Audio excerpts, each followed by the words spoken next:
Hello, welcome along to a new episode of Writer's Routine. This week we're chatting to Catherine Steadman. Catherine had a very good career as an actor until a few years ago she did a pivot and gave writing a go. And in that time, in the last 5 or so years, she's been very successful. Her new novel is Look in the Mirror. We talk about why experience has taught her a huge word count isn't everything. Also, why novelty is the key to her day.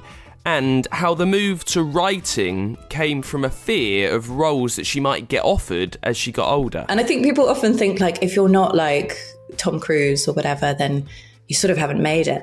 But, you know, I was making a really good living. But I kind of had a freak out at 33, being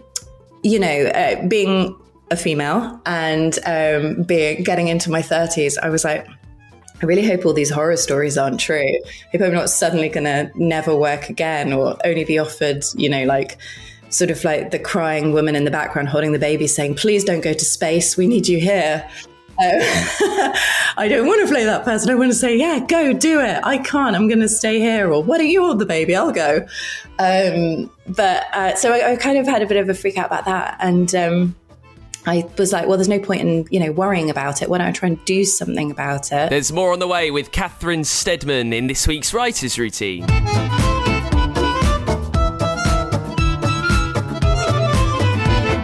Yes, welcome along. Thank you for being there. If you're new, if you've just found us, if you've been around for a little while, my name is Dan Simpson. It's brilliant to have you along. This is Writer's Routine. It's the show where we take a look inside an author's working day. We see where, when, and how they write. What do they do to plan their life around the idea they want to get on the shelf? This week, we are with Catherine Steadman. Now, Catherine left drama school a little while ago and was very lucky. Immediately plunged into a pretty consistent acting career. She says, just because you're not Tom Cruise doesn't mean you can't pay the bills. She's appeared in Downton Abbey, The In-Betweeners, loads more. Also was in the best film of all time, About Time. But then she had thoughts about what might be ahead for her when she got into her early 30s. She suddenly became aware that the roles might dry up, that as a woman in particular, when you get older, the choices of part you are offered starts to change and perhaps dwindle. You might lose the ability to get your voice heard as the roles simply start to be the same. We talk a lot about that. So Catherine opted for a career change and began writing. Her debut was Something in the Water, and it became a Reese Witherspoon book club pick. It launched her to success. She's been nominated for a whole bunch of awards. What have we got? The CWA John Creasy Dagger for Best First Novel, the Best Mystery Thriller, Goodreads Choice Awards. Lots of stuff in there. She sold over 1 million copies, is a New York Times bestseller, and works as a scriptwriter for TV and streaming too. We talk about that success, how it came fairly suddenly after the decision to mix things up. And you can hear why, in reality, simply having to submit ideas to publishers and their reaction to it often helps keep her grounded. We talk about why experience has taught her a huge word count every day is not everything at all, because you'll likely have to chop lots out. You can hear why it's good to remember that the writing room isn't the centre of the universe, but actually it's the place that you view the universe from. So maybe don't put too much stock into it. Now, Catherine is married to the actor and author Ross Armstrong. And she explains why it's brilliant to be with someone who gets the industry too. Her new novel is Look in the Mirror. It's all about 2 women and a strange house on a paradise island. Maria, a nanny for the super rich, is told when she arrives at a new job that there is one rule about the home that she's taking care of: don't go in the basement. Can you guess what happens? It never goes well when you go into somewhere you're not meant to be. Also, Nina inherits that tropical home and their lives become entangled.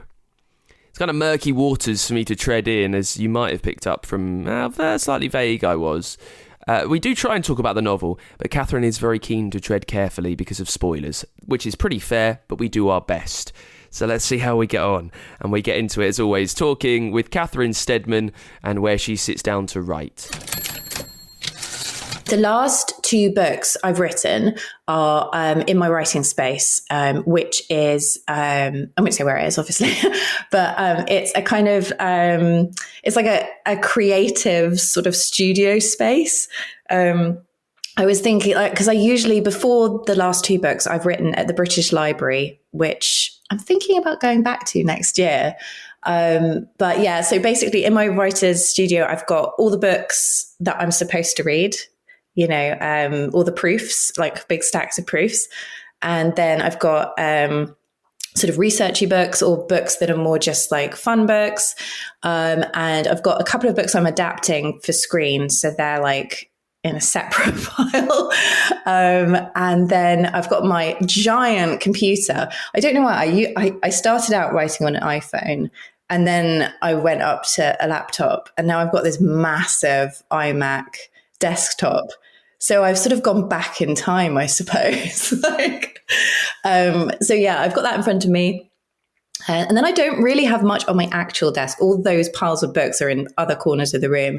And then just on my desk, I usually have like, it's quite monastic, like a glass of water, a pot of pens, some Post-its, and my phone, unless it's being too distracting. And then I put that on another table as well. So yeah, pretty basic setup. So this is it's a space that you rent out, that you share with. Is it that kind of? It's no. Well, I had to decide between if I wanted to do co-working, which is what it's like at the British Library, or if I wanted to lock myself in a room. So basically, the last two books, I've locked myself in a room. I've got two kids, so I definitely need to get out of the house. Even though they're at nursery and starting school and stuff, I still need to get out of the house because there's just too much to do in the house if you stay there. Yeah, so I have my own sort of, which is like lockable office, and it's larger than I need, which I was a bit embarrassed when I bought it, but I was like, I didn't want to be like, I don't know, shoehorned into like a little shoebox room and feel like I was trapped for, you know, however long it takes to do a first draft. Like it can go from like 2 months to 4 months, depending on like, you know, and you definitely don't want to be staring at the same wall. I move my desk around the room, like depending on like as the seasons, so I don't get whacked in the face by sunlight. But yeah, so that's a private space. When I'm at the British Library, it kind of feels like a private space because no one's allowed to talk. There's no music. You know, people are just sort of like at these long desks with their laptops. You're not allowed to bring snacks, anything. Again, very monastic.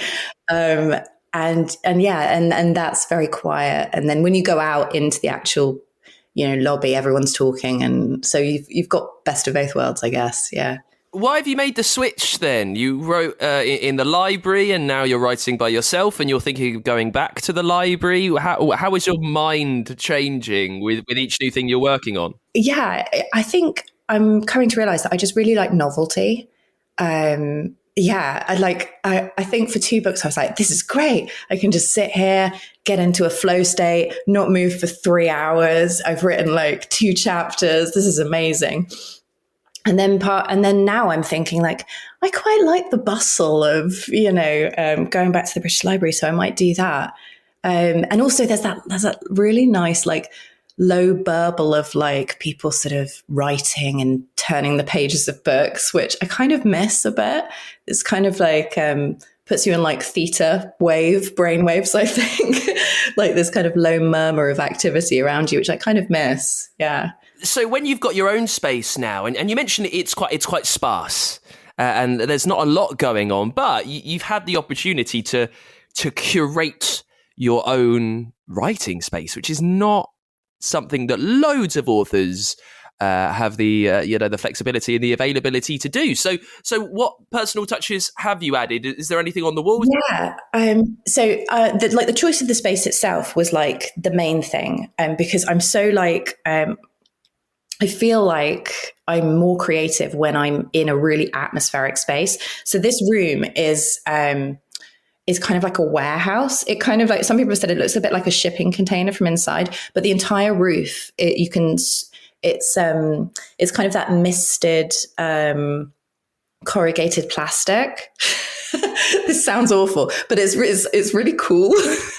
So the sunlight comes like directly through, but it still remains really cool because it's concrete around. So the whole space has this really kind of like sparse, otherworldly feel to it. And then my desk matches the color of the trees outside, because I've got this huge view of just forest, and then an overground that comes past maybe like, not very often actually, so like every half hour. And yeah, I can see all the people on that. And and then I have a couple of postcards like dotted around the room. There's like these kind of giant sort of girders that go overhead, and then I've got these postcards of this brilliant photographer. I can't remember her name offhand, but she went to the Arctic, and she's got these amazing like sort of photographs of the Northern Lights, but she shoots them from within deserted houses. So you're looking out of a deserted house onto the Northern Lights, and they're all different houses in the Arctic. So that's like, I feel like, yeah, the writing room is like a window into something, you know, it's like the framing of something rather than like the central object itself. So yeah, I think it puts me in that, you know, frame of mind where like I'm looking out of the window rather than like I'm the thing being looked at. Yeah. So that's the inspiration. What's practical around you? I'm talking more post-it notes with plot points, maybe a whiteboard, maybe notebooks, anything like that. Yeah. I every time I do a Zoom, I have to like remove all of the post-its in case anyone sees the entire plot of my next book. That is a great thing about having the office as opposed to British Library. I can literally just, you know, put post-its up everywhere. I'm not like a huge planner. I have like a synopsis that I send to my publisher before I start working, and they say, oh yeah, that sounds like a great idea. Or I usually send them a couple of ideas, like a couple of synopses, and they sort of pick one that they think would be like the good next one to do after the one I've just done. And then from that point, I tend to know like the start point, if there's like a mixed POV narrative through the story, like a sort of a notion in my head of the character arcs, what they want, what their obstacles will be. And then I usually have like 2 or 3 different ideas for a twist at the end, as in like who did it, who could have done it, or whether it becomes about something completely different.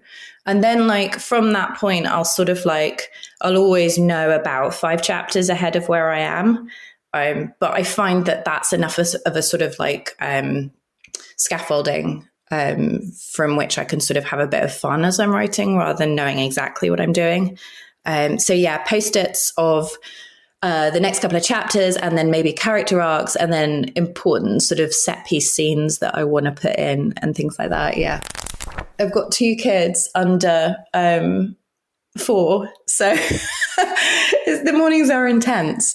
I usually wake to the sound of gentle screaming, either my name or just like, I can't reach something. And then I go and I sort that out, and then I get everyone sorted, and then my husband takes over usually and does the drop off while I then get ready, and then I go to work, and then when he gets back, he goes.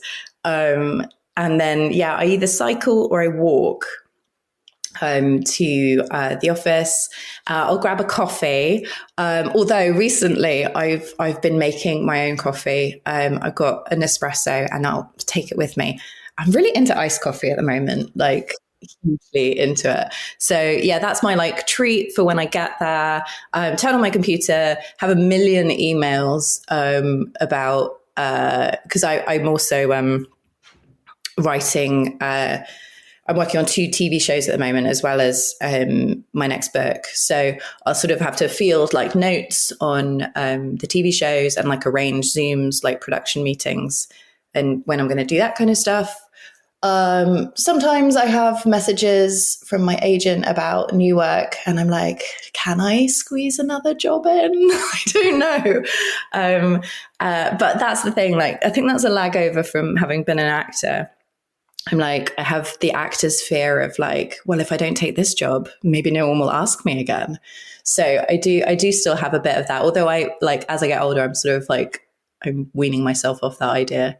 But yeah, so I do all my emails. At the moment, because the book's been coming out, I've been doing like, they've been sending me, sort of little mini essays to write for, for what's it called, publicity, and things like that, and Q&As, and would you mind recording these 3 videos? I'm like, yeah, that's not going to take long. I've got myself a ring light now. Yeah, it's all getting very high tech. So yes, once I've done all that and put all that to bed, I can get into the writing, which then becomes, as you'd imagine, quite a relaxing part of the day. And then, like it's really straightforward then in terms of like, I just sit there and I write like, for hours. Like, I got an Apple Watch recently that tells me to stand up once every hour, which is good for my future self. I'm doing that. And, I think I do like break out of things like, while I'm writing, like I'm not the kind of person who can really say, they'll go somewhere in this bit. I have the idea like, oh, okay, right now they're going to go to Vienna. So then I'll Google Vienna. I'll be like, what's the best things to see in Vienna? And then I'll suddenly get really into it and be like, okay, right. So they have to go to the blah, blah, blah museum. And then the best thing there is that. So why don't I have a scene in front of that? That's great. And then like, it's sort of like symbiotic research, in terms of the research then giving me more ideas for the plot. So I tend to just go where the thought takes me.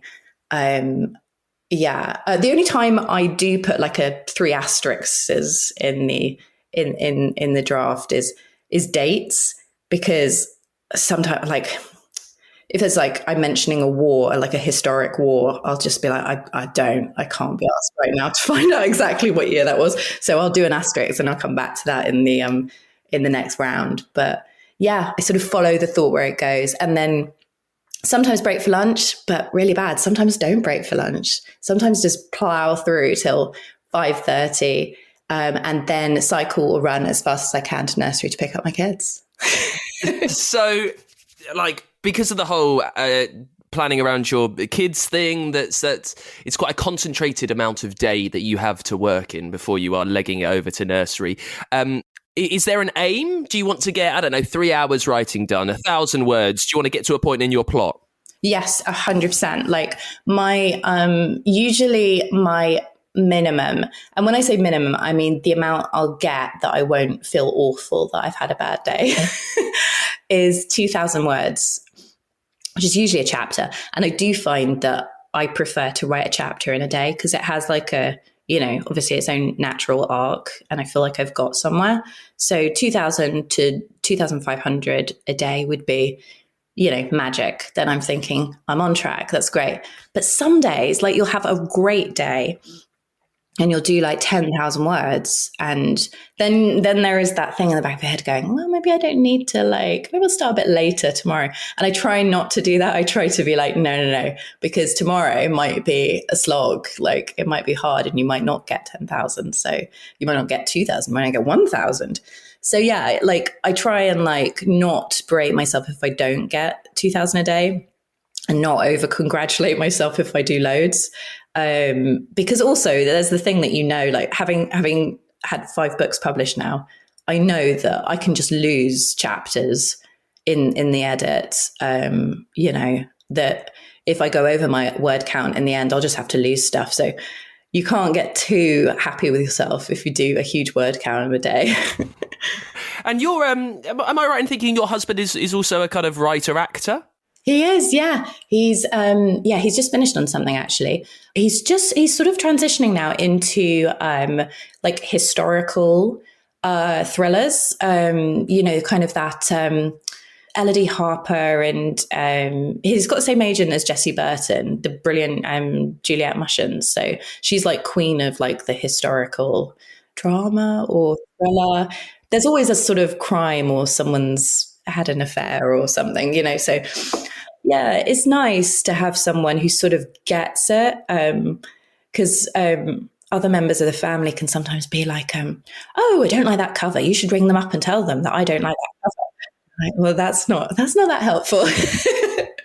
But he gets it. He's like, he knows there's quite a big marketing team behind things, and all that sort of stuff. So you mentioned being asked to do stuff, because that's the current. It's how publicity works. It's much more in your hands than it's kind of ever been before, really. How have you found that part of it, having to create time? Because when you start off, I mean, you're doing a lot of acting at that time, but when you start off as an author, you've got space, your own liberty. You can write really whenever you'd like, up to a point. But then as you become more and more successful, other things get in the way. They impinge on the time that you need to do the thing that you are successful for. So how do you create that balance of always having that moment that you need to write in? Yeah, I think it's something that I'm always learning, especially, as I said, being an actor. You become very much a yes man. I mean, sort of being an actor is being a yes man. You get the director says, stand there. Could you do the lines a bit, blah, blah, blah. And then you do it because that's your job. So yeah, I'm still learning it, but it's very much just creating boundaries in terms of like what you're willing to sort of, because sometimes you'll get a request through which is like, can you sort of chart like your innermost workings of blah, blah, blah. And you're like, for free? Like, tell you my soul for free to publicize my book? I don't know if I want to do that.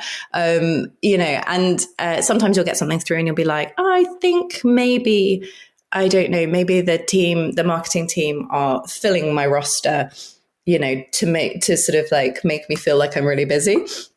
So you got to kind of pick the things that, that you want to do. And like, for example, this, like when you offered me this, I listened to all your stuff and I was like, yeah, this is a really cool podcast. I'd love to be on this.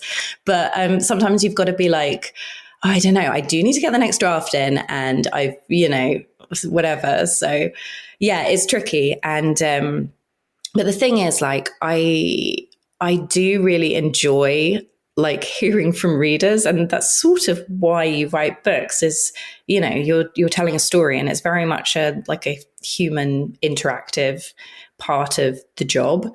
And as I say, like, writing is a very solitary thing, so it's nice to actually go out and meet people. And I'm doing some like library events and some signings and things like that, and it's just really nice to sort of get out of the house and meet people and for them to like be holding the book you've actually worked on. It's nice, And now I understand that the decisions on what you do aren't made like this, but just like chuck yourself back.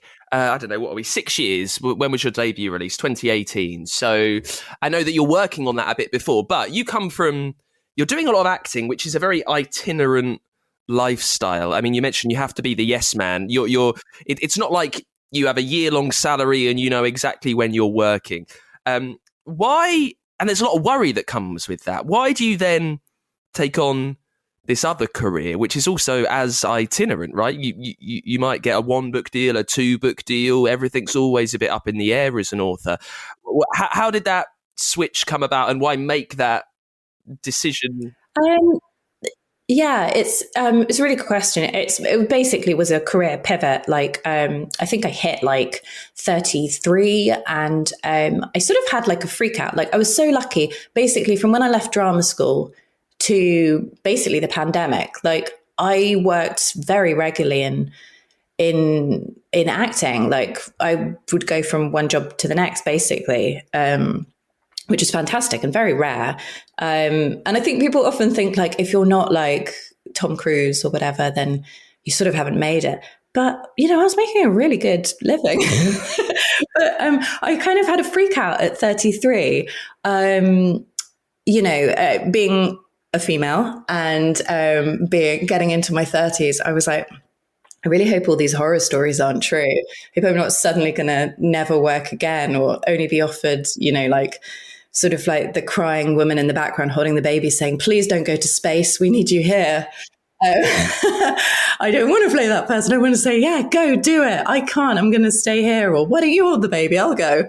So I kind of had a bit of a freak out about that. And I was like, well, there's no point in, worrying about it. Why don't I try and do something about it?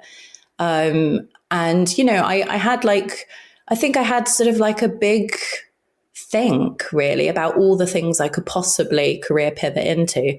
And and then writing just seemed like a natural extension of improvising. Because basically when you're on set, if the director doesn't really like the script, they just tell you to sort of go for it, a lot of actors are very used to improvising, and writing a book sort of felt like that to me when I started doing it. And, I didn't know it was going to work out. And if it hadn't worked out, then I probably, I would have gone on and tried something different, but I really enjoyed it. And I kind of it felt as good to me as acting. It felt as creative, as immersive, and fun. So I really didn't know what was going to come of it. And when it started to go well, it was just absolutely amazing. It was like a life raft, really. And then for it to be like Reese Witherspoon as well, that really championed it. And the story of Something in the Water, my first book, was about sort of female empowerment and, saving yourself. Like the last line of the book is, sometimes you just got to save yourself. And I think she felt like she just set up Reese's book club and she'd just gone into producing. And I think something in it chimed, because she was looking for, things to adapt to film that would have strong female characters, which is the thing I think we both realized there wasn't much of. And there were loads of strong female characters in my first book and in all my subsequent books. All of that put together sort of helped me change career completely. And it could have gone anyway, but I'm incredibly lucky and grateful that that it went the way it did. We'll have more from Catherine in just a second. I wanted to quickly pop by and say thank you if you are supporting the show over on our Patreon page. I really appreciate anything that you are pledging and helping us out with. If you would like to get involved, if you'd like to join the little writing community that we've got there, if you'd like merch, if you'd like bonus content, if you're keen for a way for your book to sponsor this show, then the best way for you to help us out is over on our Patreon page. For over 300 episodes now, we have taken you inside the lives of some of the best authors in the world, shared secrets that you won't get anywhere else, and it's just me doing everything. If you would like this to carry on, for me to keep bringing you these chats as often as I can, more or less every Friday, the best thing that you can do is to support and pledge as a backer on our Patreon page. It doesn't take a lot, really. Just a few dollars a month, whatever you can spare, really helps us keep going. The best way for you to do that is at patreon.com/writers routine. Let's get back to it with Catherine Steadman then, and her new novel, Look in the Mirror. In this part, we talk about why the choice of the British Virgin Islands as the setting was very important for her. Also, why she doesn't want her stuff to be gritty and grimy. And we jump back in with more about the move to writing from acting, how deciding to switch careers wasn't about income. It was also about knowing that I would have my voice taken away, because when you don't get seen for things as an actor because of your age or your gender, or you're de-voiced, you're like de-platformed, it's like your story isn't important anymore. You don't get to practice the creative art that you've spent your life practicing. And this was, like a venue or a platform through which I could continue to tell stories, not about me, because when you're an actor, you're never telling a story about yourself. You're telling a universal story. And I think that's the way in which it kind of saved me, is that I found a new creative outlet that isn't policed in the same way that acting is. But also, I'm feeding back into the system where now my books are being adapted. So there are more roles for women. So it's kind of like a lovely kind of satisfying circle, And what did acting at that level and to teach you about storytelling as a novel. I mean, you mentioned a lot of its improvisation, but about story structure. You mentioned obstacles earlier on. I guess you came to it with perhaps a slightly keener eye of what makes a good story. Yeah, I think in terms of plot structure, because I'm also a screenwriter now as well. My series, The Ex-Wife's, on Paramount Plus, if anyone fancies watch. It gives you a really clear sort of like visceral understanding of structure, because you understand the structure of a scene, you know, the beats of a scene, what everybody wants to happen, and then how you can subvert that at the end of the scene, or if you can it can be a win for everyone in the scene, or if it can be a win for one person in the scene and a loss for another, and how that will then propel both of the characters into the next scene. It's like a kind of an internal understanding of the structure of that. And that's like sort of beat by beat, and then scene by scene, and then episode by episode, or part of an episode, because every episode has 4 parts, like a play. And then you have a larger arc that goes over a series. And then if you're an ongoing series, you have like a full like series arc of the entire thing that you're sort of imagining. You have like a really clear understanding of story, and you have a really clear understanding of what characters are for, but also who they are and what they represent, like in universal terms. That was like a shorthand that I guess, like, because I listened to your episode with Johnny Sweet, you get like an innate understanding of that. And it can really help you with like the peaks and troughs within a story, because you can have wins that are character based, and they're the bits, I think, when you're watching something, when you're reading something, when you get like that buzz off it. It's not like just, oh, did they find the thing? Did they fall in love? It's like all of the mini beats of like, did it work when he did that? Was she happy? Were they happy? Or was that the worst thing they could have done? So I think it helped on sort of a macro level in terms of understanding the overarching story of things, but also the character-based nuance. Yeah. I think I read an article. Oh God, I'm going to give away the story if I tell you about the article. Okay, I'm not going to do that. Basically, it's a very, very twisty, surprising story. So there's not much I can really say about it, other than a woman inherits a house from her dead father, and she didn't know that he owned this house at all. It's in the British Virgin Islands. And she goes out to investigate how he could have owned this house, what this house is like, where he could have got the money for this house. And then you have another timeline where you have an American ex-medical student, Maria, who has... she's done a bit of a career pivot. She's dropped out of medical school in order to earn some money as sort of a nanny for the super rich. And they get paid an absolute fortune because of discretion, NDAs, all that kind of stuff. And she's in a house also, and there's only one rule in the house: don't go in the basement.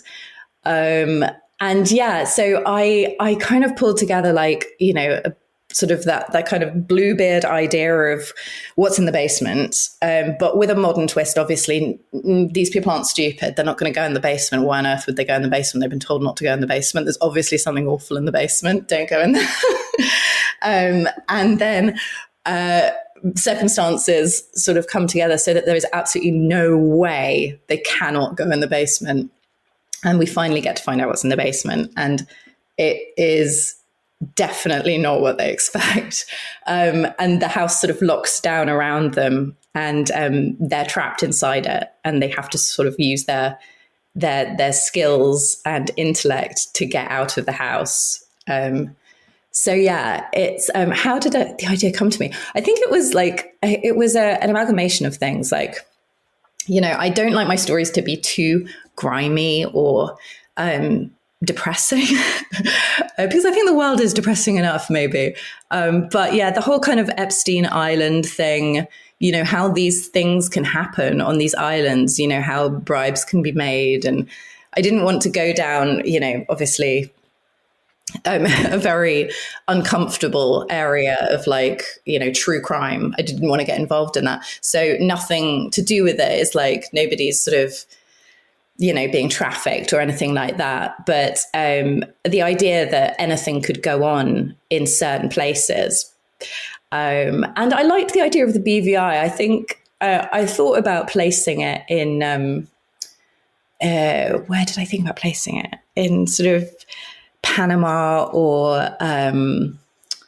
the Cayman Islands, these places that we sort of hear about in the news every now and then then they disappear. So, sort of like, because it has a slightly speculative bent to it, I wanted to sort of ground it in the only sort of real life versions of these things that we do have.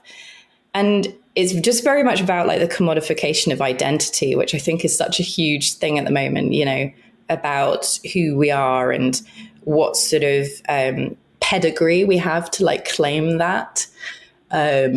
So that was sort of what inspired me to go down that route. Yeah. So that's the inspiration.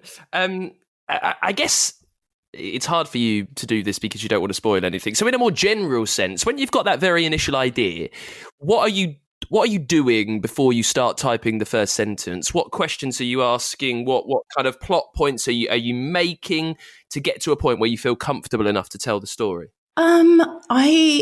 So basically I'll have the idea, I'll write the synopsis, and then if everybody is happy with it in terms of like my two publishers, my American publisher and my UK publisher and my agent, then I would just go for it. I'll just start. And that involves like me just writing, just like sitting down and writing the first chapter. And then thinking about things like the first point, tonality is the most important thing. So at the beginning of Look in the Mirror, the tone is very much, I tried to make it that kind of Victorian Gothic vibe, somebody sitting in a darkened room, they find a letter that they should have opened weeks ago. They open it, it's an invitation to blah, blah, blah. It's the call to arms. It's the call to, action. And, it's like turn of the screw, she gets the job at the house. She's got to go and meet these children, or it's like the woman in black. He's got to go and, to the countryside, this unknown place. So for me, the tonality of that was really important for the first chapter, for both of the characters, for that sort of Bluebeard sort of spice to it. And then very, very quickly, it becomes very, very modern and very meta. But I wanted it to start in this really like comfortable, everybody knows the tone of a Victorian sort of Gothic horror thriller. And then subverting that. So yeah, it's very much about tone at the beginning for me. And then, I just flow with that. Well, you're talking about tone, and earlier you said that you didn't want this to be a true crime novel.